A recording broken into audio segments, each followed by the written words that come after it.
حضرت ابو سعید خدری سے روایت ہے، نبی اکرم نور مجسم صلی اللہ علیہ وآلہ وسلم نے ارشاد فرمایا، بے شک اپنی صحبت اور مال کے ساتھ سب لوگوں سے بڑھ کر مجھ پہ احسان کرنے والا ابو بکر ہے۔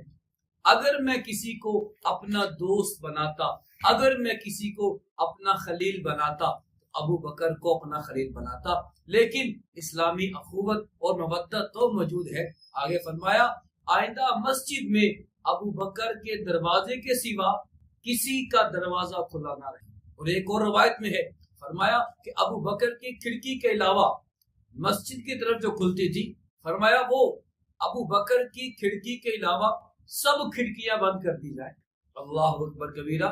سرکار دو عالم صلی اللہ علیہ وسلم نے اپنے وصال سے 2 یا 3 دن قبل یہ بات ارشاد فرمائی۔